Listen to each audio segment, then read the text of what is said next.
Vamos a presentar entonces ahora a la voz de la central a la CGT, la otra central de trabajadores de Argentina, a Omar Laini, que es secretario general del Sindicato de Vendedores de Diarios y Revistas de la Confederación General de Trabajo, de la CGT, quien además es diputado nacional. Omar, bienvenido. Gracias. Bueno, buenas tardes. Muy agradecido de estar acá. Realmente era impensado hace pocos años que estuviéramos juntos universidad, Estado, trabajadores y empresarios.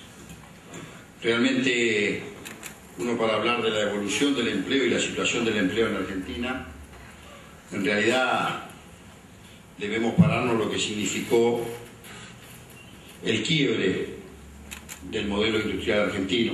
Ya lo hablábamos con el ministro, y hay que pararse indefectiblemente en el año 1976 con esa genocida dictadura que le costó la desaparición a más de 30.000 compañeros, donde la mayoría de ellos eran trabajadores, delegados de fábrica, militantes, activistas, y también el autor intelectual y socioeconómico Martínez Dios, que por suerte hoy lo podemos ver preso y encarcelado, porque fue el gran responsable de ese plan siniestro que llevó a la destrucción de la Argentina. Creo que esa fue la primera etapa. Se ejecutó el Plan Cóndor para la Argentina, ayer lo hablábamos, y después vino la década de la infiltración. Fue la década del 90, que no podemos obviarlo obviamente, donde lo que nos dejó ese modelo que estalló el 19 y 20 de diciembre del 2001, nos dejó menos derechos a los trabajadores, más desocupación, más subempleo, más trabajo precario, más trabajo en negro, rebaja nominal en la remuneración, menor poder adquisitivo de los salarios, congelamiento del salario mínimo vital y móvil, y hasta la limitación del derecho de huelga. Obviamente todo esto significó una menor protección para nosotros.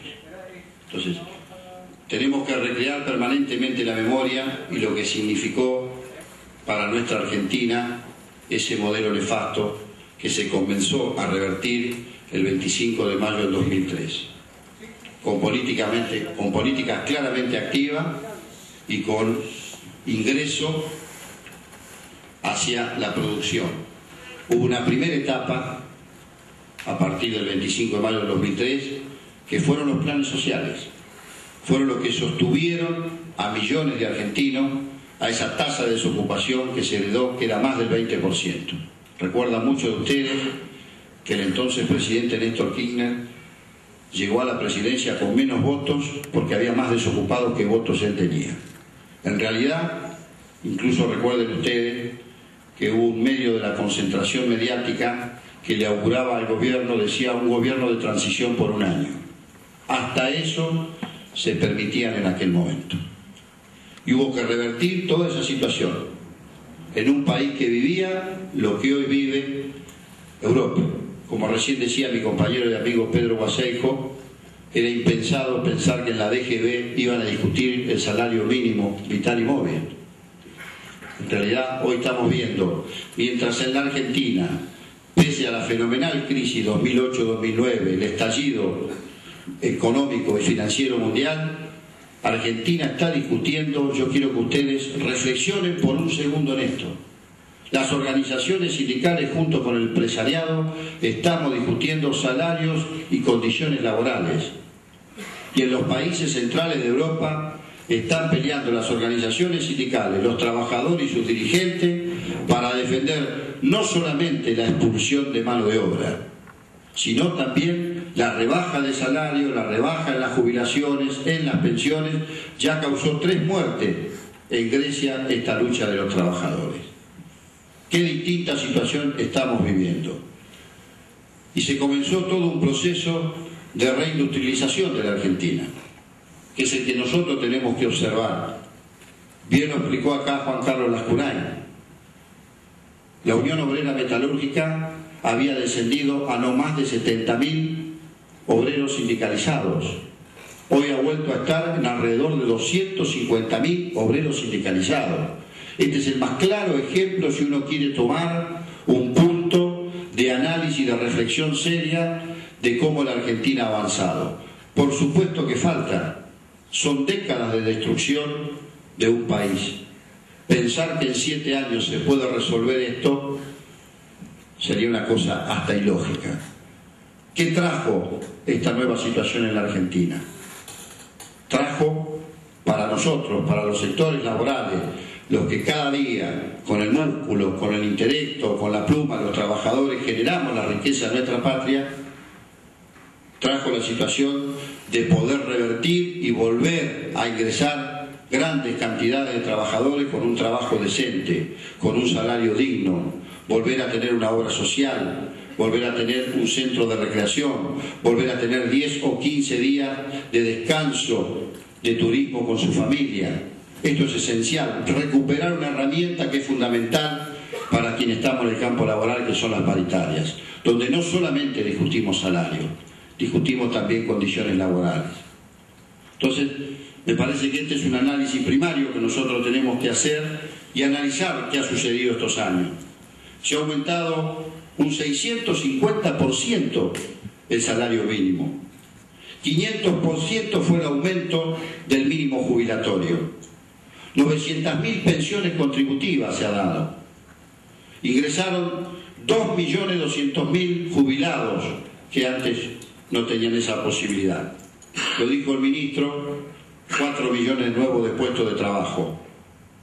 Esta revolución que se ha creado en América Latina es el país que más inversión han hecho en este aspecto, el ingreso universal por hijo. Que es cierto, se pidió de los sectores del campo laboral, hasta se pidieron de sectores políticos, pero acá quiero parafrasear, por ser un hombre que además de los trabajadores y de dirigente sindical provengo del peronismo, una frase de Perón. Una gran obra de arte no está solamente en concebirla y en escribirla, sino está en realizarla. Y la presidenta realizó esa obra, el ingreso universal por hijo. Esto es fantástico para nosotros, esto es maravilloso para nosotros, para que esos pibes y esas madres hayan incrementado la matrícula escolar, los pibes estén vacunados, vayan a estudiar. Esto es muy importante que lo analicemos. Esto, claro, los grandes medios no lo dicen, ni lo van a decir, no creo que lo vayan a escuchar, porque finalmente demostraron que más que la comunicación lo que defienden son intereses. Y también quiero resaltar algo, este fantástico proyecto que son las NERBU para los chicos que estudian. No sé, creo que son alrededor de 3 millones, me corregirá el ministro, ya hice tantos números que me mareé un poco. Pero, que pongan lo que quieran, no lo voy a poner más de lo que son. Si no parecería como los medios, mentiría o desinformaría tanto que es muy peligroso. Eso sí, la fecha y el precio tienen por seguro que es así, eso es cierto. Bueno, no es casual que el Ministerio de Trabajo de la Nación tenga 310 oficinas de empleo a lo largo y a lo ancho del país.